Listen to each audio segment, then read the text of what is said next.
오늘 수요일에 오신 여러분 환영합니다. 그리고 함께 온라인으로 예배 드리신 여러분 모두 환영합니다. 오늘 예배를 통해서 말씀과 찬양과 기도를 통해서 좀 더 하나님과 더 친밀한 시간을 갖는 수요일이 됐으면 좋겠습니다. 목마른 사슴 함께 찬양하시겠습니다.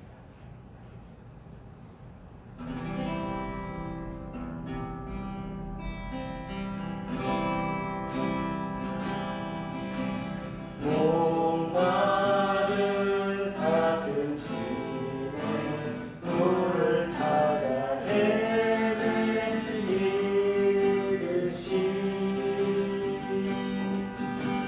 내 영혼 주를 찾기에 갈급하나이다.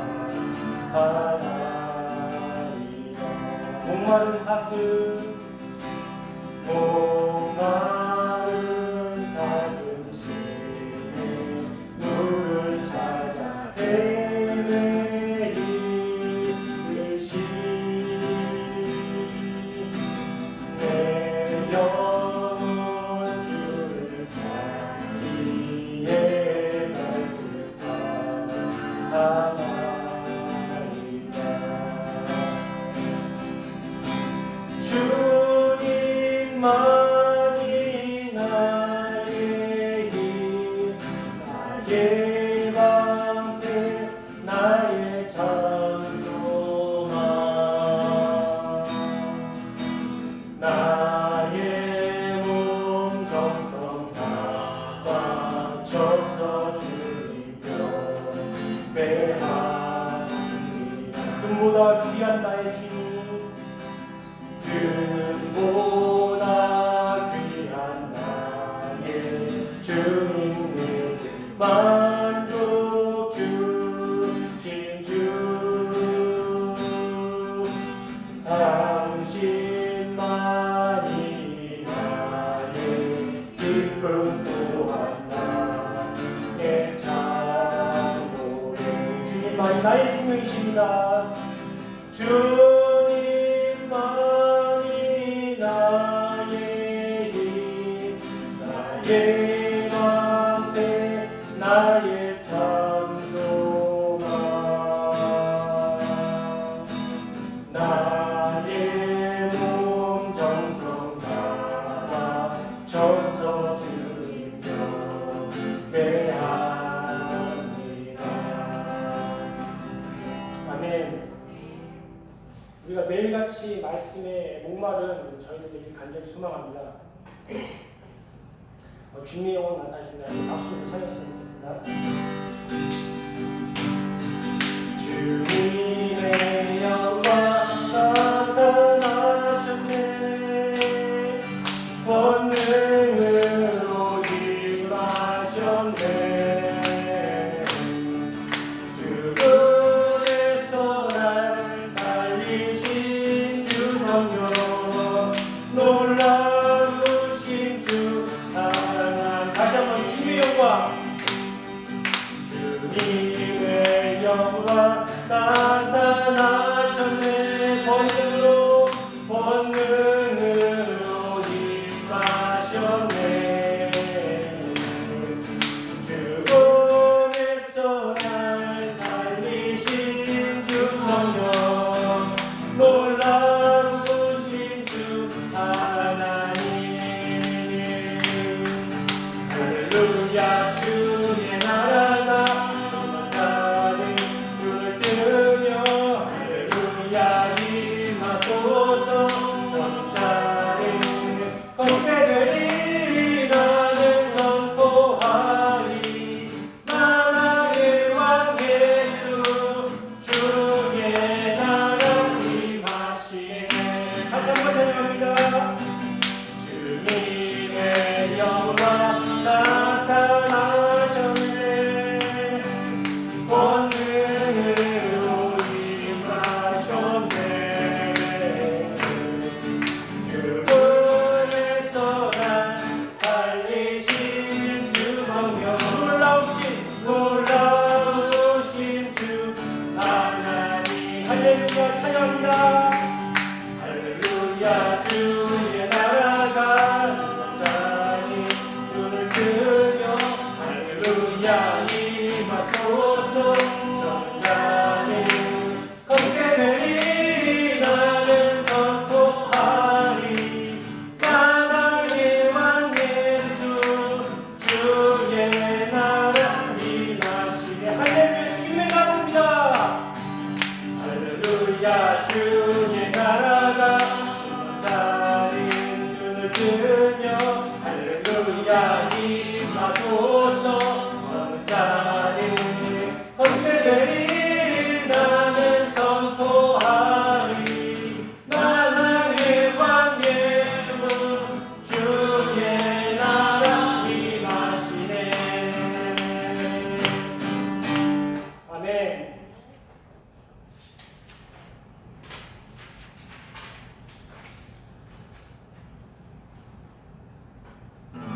나라기 마시네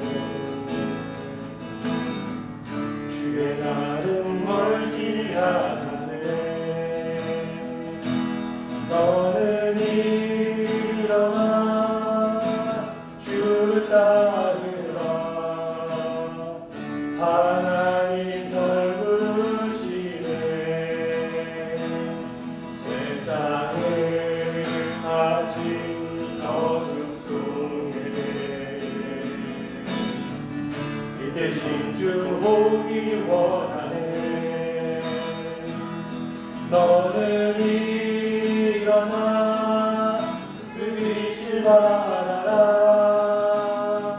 주님의 영광 내게 임했네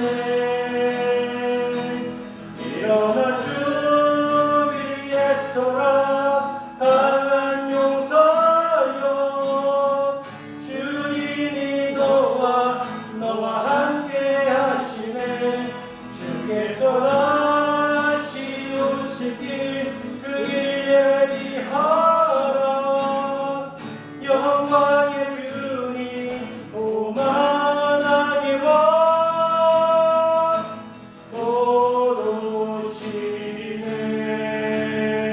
오시네 주님 나라 임하시네 주님 나라 임하시네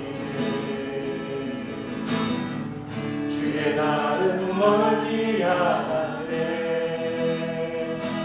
너는 일어나 주를 따르라 하나님 널 부르시네 세상을 아직 어둠 속에 이 대신 주 보기 원하네 너는 일어나 그 빛을 바라라 주님의 영광 내게 임했네 일어나 주 위에 서라 강한 용서여 주님이 너와 함께 하시네 주께서 다시 오실 길 그 길 예비하라 영광의 주님 오만하게 와 곧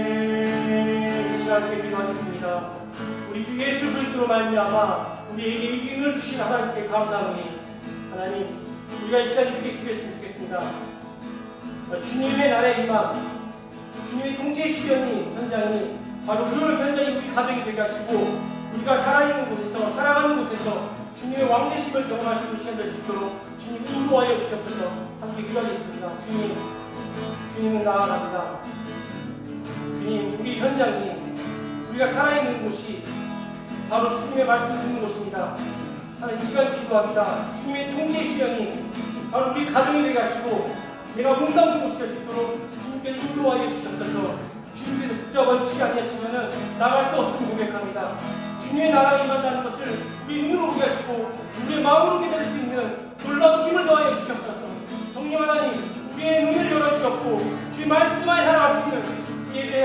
그런 삶이 될 수 있도록 주님께서 인도하여 주시옵소서 우리가 일어나 주님께 나아갑니다 주님께서 인도하여 주시옵소서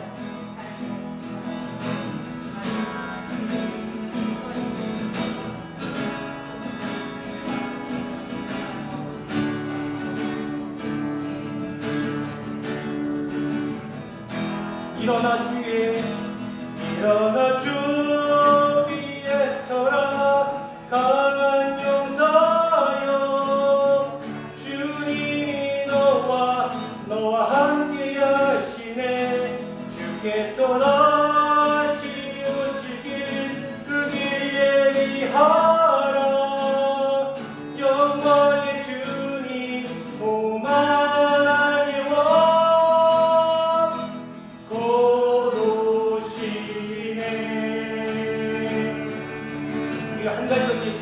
원합니다. 말씀을 통해 우리의 마음이 하나님의 나라가 임할 수 있는 놀라운 신비의 능력이 오늘 이 시간 우리에게 임할 수 있도록 우리 함께 기도하겠습니다. 기도하겠습니다.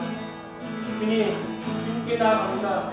하나님, 우리가 찬양과 기도로 주님께 나아가는 것, 그것은 궁극적으로 우리가 살아있다고 고백하기 원하고, 우리 삶이 말씀을 통해 하나님의 나라가 우리 마음 안에서 이루어진 것을 경험하기 위해서입니다. 하나님, 우리 가격합니다. 하나님의 말씀이 가격하고, 하나님께 나아가는 태도가 가격하고, 주님의 말씀을 듣기 위해 나왔으니 주님께서 붙잡아 주시옵소서. 주님께서 항상 함께 해주실 줄 믿습니다. 빛대신 주님을 경험하기 원합니다. 주님께서 붙잡지 아니하시면 우리 살아갈 수 없음을 고백합니다. 그래서 기도합니다. 주님, 다시 일어서서 주님께 나아가오니 그 빛으로 우리에게 비추시고 우리의 마음을 회복시켜 주시고 주의 말씀 가운데로 나아갈 수 있는 놀라운 일들과 신비한 경험이 이 시간 우리의 간절히 있길 소망합니다. 주님, 우리가 나아갈 때 주님께서 붙잡아 주시옵소서. 주님, 사랑합니다. 주님 말씀 안에서 주님의 수 있는 놀라운 일들이 소망하오니 주님께서 말씀하여 주시옵고 우리에게 생각을 불어넣어 주셔서 하나님께서 우리와 함께 하시다는 것을 다시 한번 깨달을 수 있는 놀라운 시간이 될 수 있도록 주님께서 인도하여 주시옵소서. 성령 하나님, 우리의 마음을 수정하시옵고 우리의 생각을 수정하여 주시옵소서.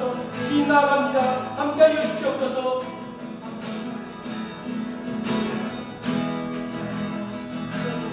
일어나 주 위에 서라 강한 용사여, 주님이 너와 함께 하시네. 주께서 다시 오시길 그 길 예비하라.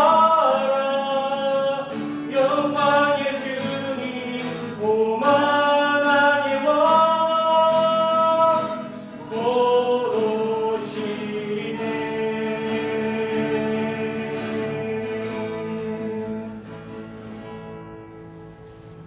아멘. 오늘 주인공을 하심으로써 수요일에 시작하도록 하겠습니다. 하늘에 계신 우리 아버지여, 이름이 죄송합니다. 제가 착각했습니다. 사도신경을 고백하시면서 수요일에 시작하도록 하겠습니다. 전능하사 천지를 만드신 하나님 아버지를 내가 믿사오며 그 위하여 우리 주 예수 그리스도를 믿사오니 이는 성령으로 잉태하사 동정녀 마리아를 하시고 본디오 빌라도에게 고난을 받으사 십자가에 못 박혀 죽으시고 장사한지 사흘 만에 죽은 자 가운데서 다시 살아나시며 하늘에 오르사 전능하신 하나님 우편에 앉아 계시다가 저희로서 사는 자와 죽은 자를 심판하러 오시리라. 성령을 믿사오며 거룩한 공의와 성도가 서로 교통하는 것과 죄를 사하여 주신 것과 몸이 다시 사는 것과 영원히 사는 것을 믿사옵나이다. 아멘. 찬송가 257장 하시겠습니다.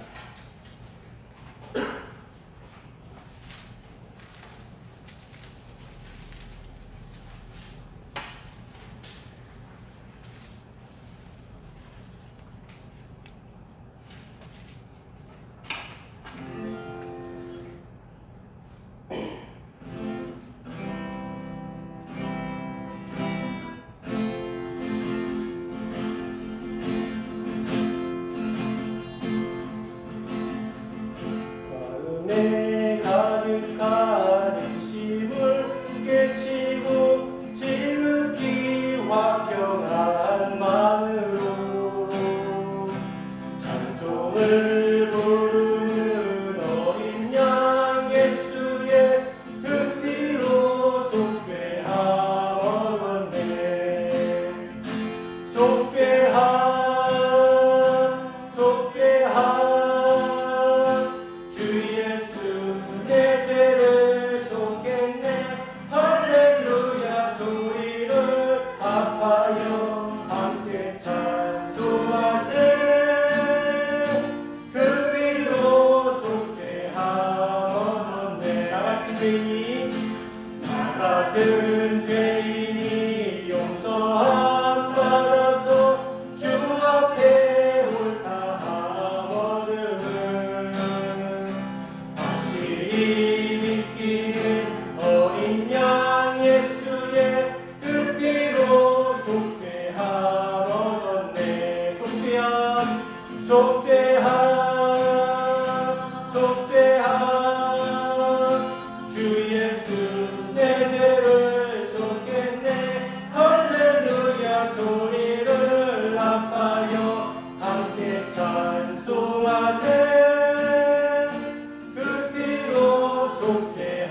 찬송을 기쁘게 부르는 어린 양 예수의 그 피로 속죄함 얻었네.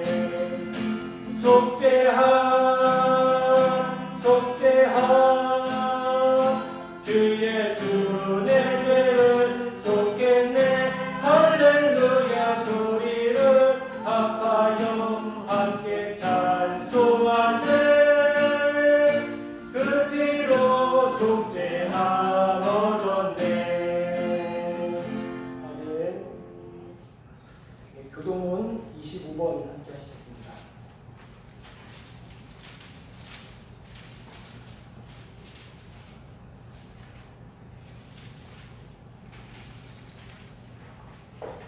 읽겠습니다.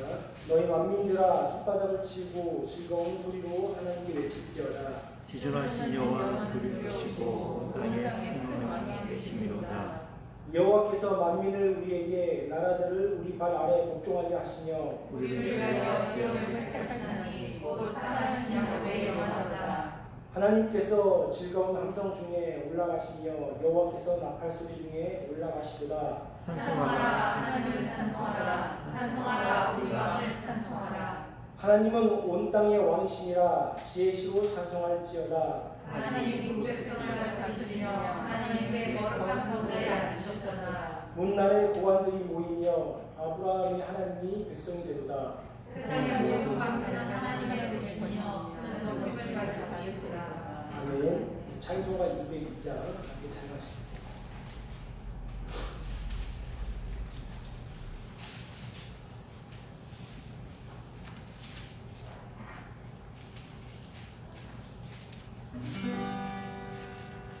하나님 아버지 주신 책은 귀하고 중하신 말씀일세. 기쁘고 반가운 말씀 중에 날 사랑한단 말 참 좋도다. 주 나를 사랑하시려니 즐겁고도 즐겁도다. 주께서 나를 사랑하니 나는 참 기쁘다. 구속의 은혜를 저버리고 어긋난 딴 길로 나가가도 예수의 사랑만 생각하면 곧 다시 예수께 돌아오리. 주께서 나를 사랑하니 즐겁도도 즐겁도다. 주께서 나를 사랑하니 나는 참 기쁘다. 주 예수 날 사랑 주 예수 날 사랑 다시 나 또한 예수를 사랑하네. 날 구원하시려 내려오사 십자가 위에서 죽으셨네. 주께서 나를 사랑하니 즐겁도도 즐겁도다. 주께서 나를 사랑하니 나는 참 기쁘다. 주 예수 날 사랑하시오니 마귀가 놀라서 물러가네. 주 나를 이렇게 사랑하니 그 사랑 어떻게 보답할까. 주께서 나를 사랑하니 즐겁고도 즐겁도다. 주께서 나를 사랑하니 나는 참 기쁘. 주께서 나를 사랑하니 주께서 나를 사랑하니 즐겁고도 즐겁도다. 주께서 나를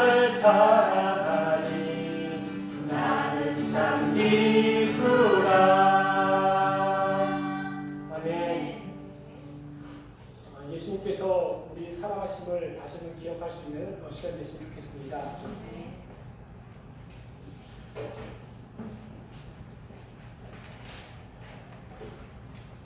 오늘 말씀은 누가복음 7장 36절에서 39절 말씀입니다.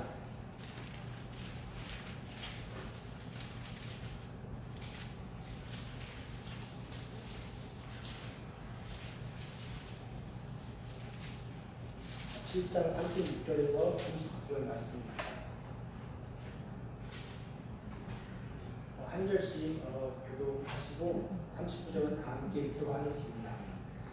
한 바리새인이 예수께 자기와 함께 잡수시기를 청하니 이에 바리새인이 집에 들어가 앉으셨을 때에 그 동네에 죄를 지은 한 여자가 있어 예수께서 바리새인의 집에 앉아 계심을 알고 향유하는 컵을 가지고 와서 예수의 뒤로 그 발 곁에 서서 울며 눈물로 그 발을 적시고 자기 머리털로 닦고 그 발에 입 맞추고 향유를 부으니 예수를 청한 바리새인이 그것을 보고 마음에 이르되 이 사람이 만일 선지자라면 자기를 만지는 이 여자가 누구며 어떠한 자 곧 죄인인 줄을 알았으리라 하며. 아멘. 오늘 말씀의 제목은 최고의 하나님께 나의 최선을 드립니다 라는 제목으로 말씀을 좀 나눴으면 좋겠습니다. 하나님 아버지와 우리 주 예수 그리스도로부터 오는 은혜와 평강이 이 시간 예배하는 저와 여러분 모두에게 함께 하시기 바랍니다. 어렸을 때 찬송가를 참 많이 듣고 자라났습니다. 그 아버지께서 목회를 하셨는데 그 초등학생 때 그 항상 찬양을 따라 부르지 않고 의자 뒤에 앉아서 가만히 있던 기억이 납니다. 그래서 그 맨 마지막 찬양을 불렀는데 아직도 입에 그 옛날 가사가 있어가지고 이게 새 가사가 익숙하지 않습니다. 예. 그때 생각해보면 참 빨리 시간이 지난 것 같습니다. 그러면서 좀 더 그 말씀을 가까이 할 수 있었던 시간이 어린 시절이었는데 그때는 그냥 의무적으로 형식적으로 보냈던 것 같고 이제 어른이 되어서 신학교에 가서도 사실 그 말씀이 제 마음에 많이 와닿지 않았는데 결혼하고 나서부터 이제 좀 그 살기가 어려워지고 하니까 확실히 환경이 그 말씀도 붙잡게 되는 것 같습니다. 그런 의미에서 우리가 항상 그 상황은 어려워서 안 되겠지만 그 어려운 상황을 우리가 경험해 봤기 때문에 그 상황을 인지하면서 말씀을 붙잡는 것은 정말 중요한 습관이지 않을까 생각을 해봅니다. 오늘 말씀은 여러분들께서 사실 많이 들어봤던 말씀이실 것입니다. 근데 사실 이 본문은 많은 학자들과 주석가들의 이야기를 살펴보면은 향유를 부은 여인에 대한 그 도유 사건이라고 명칭을 하는데 이 사복음서의 그 모든 영역에서 다 나옵니다.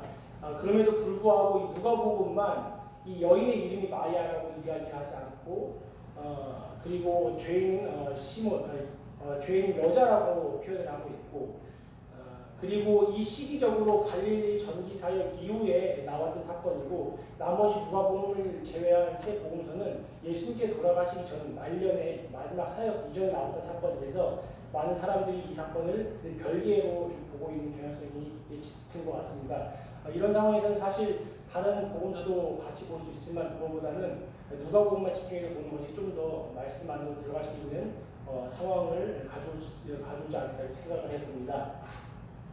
본문에 등장하는 인물이 있습니다. 바리새인이라는 시몬이라는 사람입니다. 그리고 마리아, 그리고 예수님, 그리고 44절에 나오지만 이 바리새인 시몬의 집에서 같이 식사를 했던 몇몇의 좀 무리들이 있는 것 같습니다. 중요한 것은 당시 시몬이라는 이름은 참 흔했던 이름이라고 합니다. 우리 주변에 흔했던 이름 많이 있지 않습니까? 뭐 지웅이, 제 딸이 예은이도 흔하고요. 이런 식으로 그 흔했던 이름의 한 형태가 시몬이라고 했다고 합니다. 또한 그 시몬의 집에 예수님이 가서 이제 식사 초청 받으셔서 가셨고, 그리고 어느 정도 시간이 지나서 한 여자가 죄 많은 여자가, 죄 있는 여자가 이 식탁의 자리로 나옵니다. 근데 중요한 것은 이 여자가 구체적인 정황은 나와 있지 않지만 예수의 발 앞에 와서 무릎 꿇어 앉아 울며 예수님의 발을 적시고 그리고 자신의 머리칼로 예수님의 발을 닦고 그리고 그때 가장 귀중했다고 여겼던 그 향유 옥합을 깨서 예수님의 발에 붓는 장면을 우리가 볼 수 있습니다.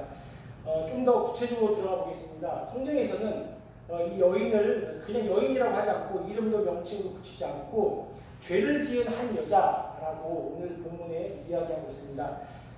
이 죄를 지었다는 표현은 제가 어떤 상황을 좀 가정을 해보고 여러 가지 이제 자료를 찾아보았는데 딱히 어떤 죄인이다라고 이야기는 하고 있지 않습니다. 그럼에도 불구하고 이때 당시 이 가난하고 좀 연약한 여인이 이 죄를 지을 수 있는 사건이 무엇일까 생각해봤을 때 도둑질도 아니고 사기도 아니었을 것 같습니다. 힘이 있고 또 나름대로 어떤 그 행위를 했어야 되는데 이 여자는 가난하고 힘들었던 여인이었습니다. 그래서 그런지 당대 죄인, 여자의 공식적인 죄인이라고 명칭을 붙일 수 있는 것은 바로 몸을 파는 일을 했던 그 창녀였기 때문에 이 여인을 죄인의 여인이라고 성경에서 표현하고 있다고 우리는 볼 수 있습니다.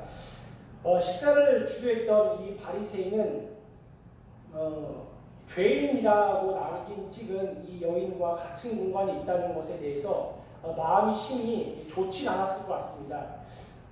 물론 당시 그 거지나 거린들이 아무 식사를 하고 있는 곳에 찾아가서 밥을 좀 얻어먹을 수 있고 떨어진 걸 좀 이렇게 얻을 수 있었다고 해요. 그때 당시 문화가 가난한 사람의 누구나 어느 정도 이렇게 들어오는 것이 허락되었기에. 그래서 그런지 몰라도 이 여인은 아마도 그런 상황에 입각해서 예수님이 왔다는 것을 들었고, 그리고 자연스럽게 식사 안으로 들어와서 예수님의 모습을 발견하고 이제 예수님께 자신이 원했던 그런 행위를 취하는 것이 있었을 것입니다.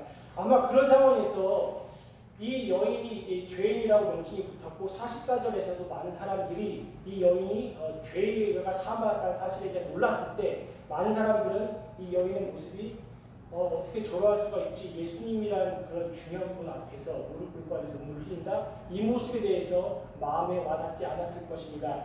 그럼에도 불구하고 이 여인의 모습에서 찾을 수 있는 것은 바로 최고이신 예수님께 자신의 최상의 것을 드리는 모습을 발견할 수 있습니다. 이 여자는 누가복음 3장의 죄사함의 세례에 대한 선포의 말씀을 분명히 들었을 것입니다. 그리고 예수님께서 가난한 자들에게 대했던 모습도 경험하였을 것입니다. 그리고 산상수훈을 통해서 많은 사람들이 예수님의 말씀 들어 나왔던 모습도 들어봤을 것입니다. 다시 말하면은 이 여자는 예수에 대한 존재의 확신을 가지고 내가 이분께 나아가면은 진정한 확신을 가지고 살아갈 수 있고 다시는 생명을 경험할 수 있다라는 어떤 직감적인 마음이 있었을 것입니다. 결국 그러한 마음을 가지고 있었기에 의지적인 행동을 통해서 예수님을 만나게 되지요. 그녀의 그 행적을 살펴보면 이렇습니다. 첫 번째가 예수님의 발 앞에 가서 무릎을 이제 꿇고 앉아서 자신의 눈물을 쏟습니다. 두 번째로 머리를 닦고 그 다음에 이제 머리를 닦은 이후에 이 발에 입을 맞추고 그 다음에 자신의 가장 중요한 건 향유로 예수님 발 앞에 붓는 것이죠. 이것은 사실 하나하나가 의미가 있습니다. 눈물을 쏟았다는 것은 나 같은 죄인도 예수님을 만나면 살 수 있다는 큰 감동에 의해서 이 여자는 눈물을 쏟았던 것입니다. 우리가 너무 감사하고 감동하면은 정말로 눈물이 나지 않습니까? 그리고 마음이 흔들리지 않습니까?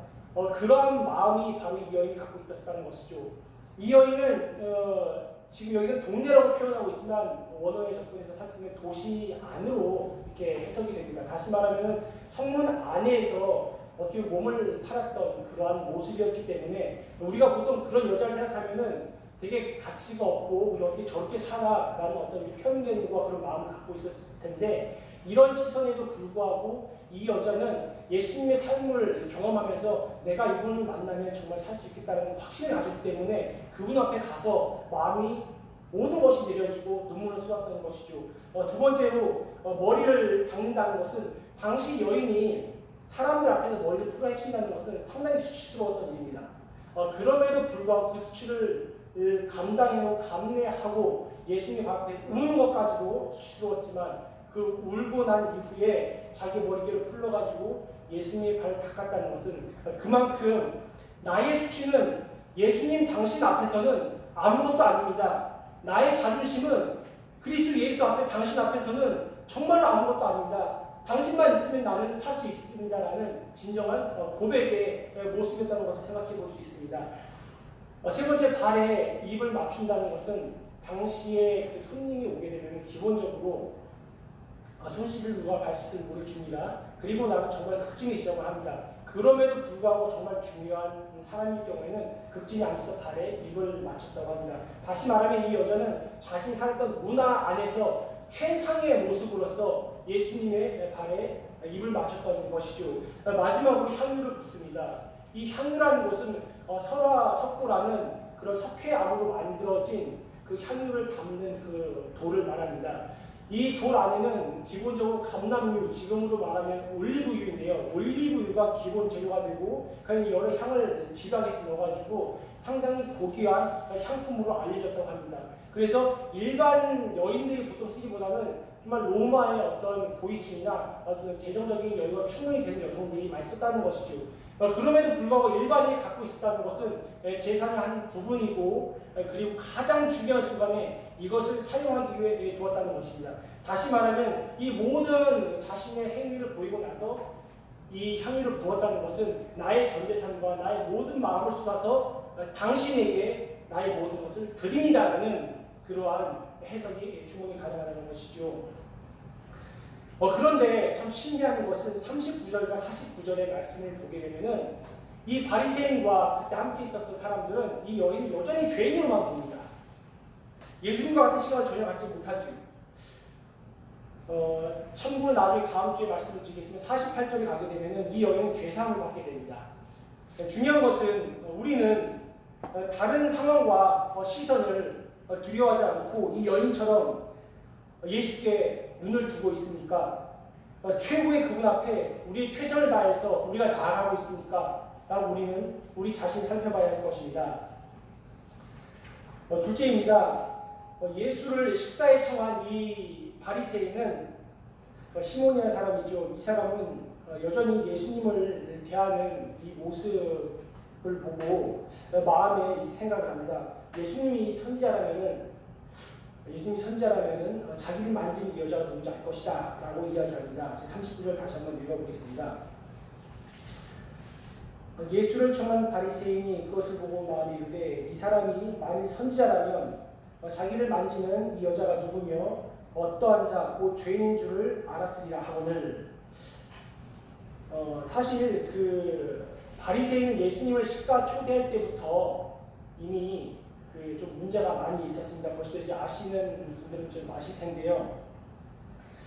당시 이제 아까 말씀드렸던 것처럼 손님을 초대해서 식사를 할 때는 기본적으로 손 씻을 물과 발 씻을 물을 줍니다. 왜냐면은 보통 그때 당시 음식이 쌀과 보리로 만든 그 빵을 손으로 이렇게 잘라 먹고 그리고 유제품이 또 나오고 과일을 이렇게 줬기 때문에 그 식사였기 때문에 특히 하루에 2끼를 먹었기 때문에 이 저녁 식사에는 정찰을 먹는다고 합니다. 그렇기 때문에 제대로 먹기 위해서는 손을 반드시 씻어야 되고 당시에는 샌들 형식의 신발을 신었기 때문에 먼지가 많이 묻었지요. 그래서 꼭 발을 씻고 그 다음에 식사를 참여하는 것이 기본이라고 합니다.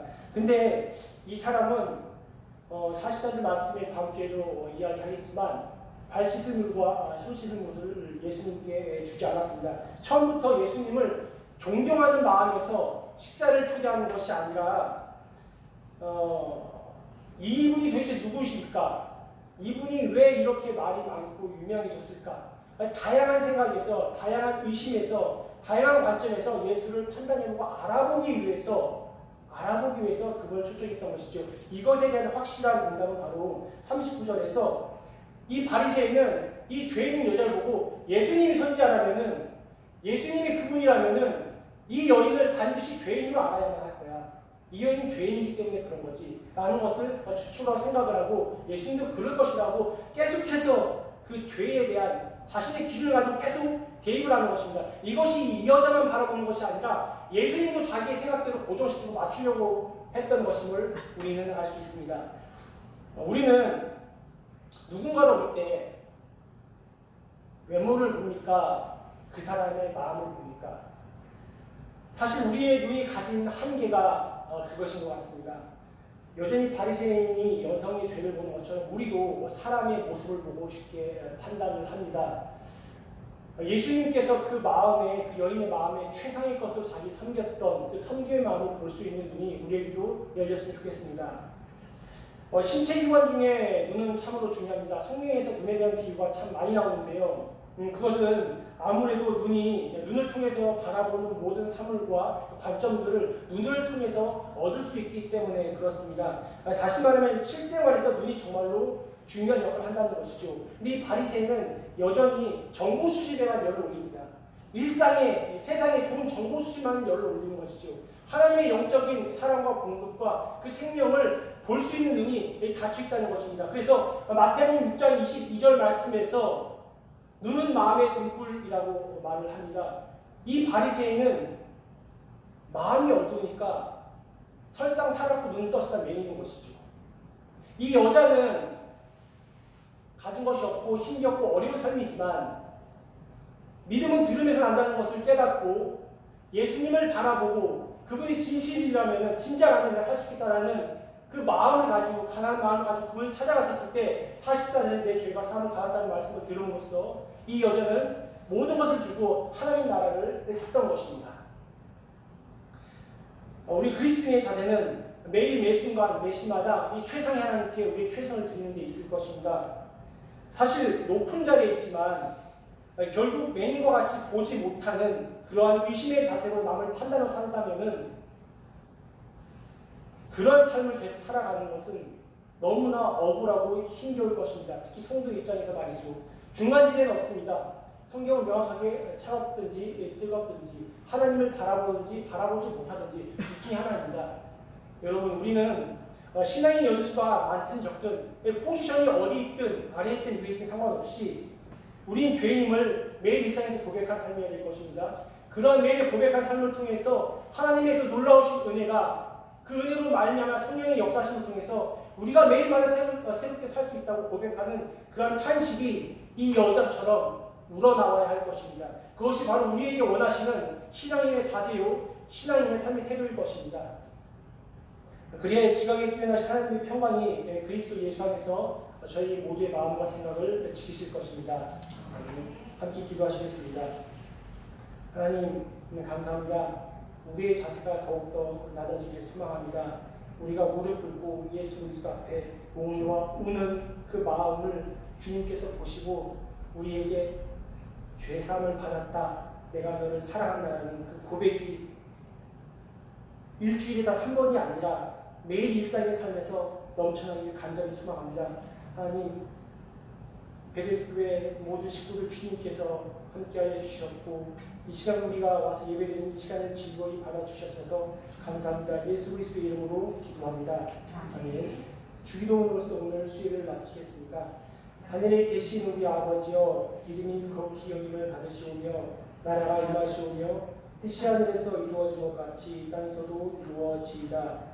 오늘 우리에게 일용할 양식을 주시옵고 우리가 우리에게 죄 지은 자를 사하여 준 것 같이 우리 죄를 사하여 주시옵고 우리를 시험에 들게 하지 마시옵고 다만 악에서 구하시옵소서.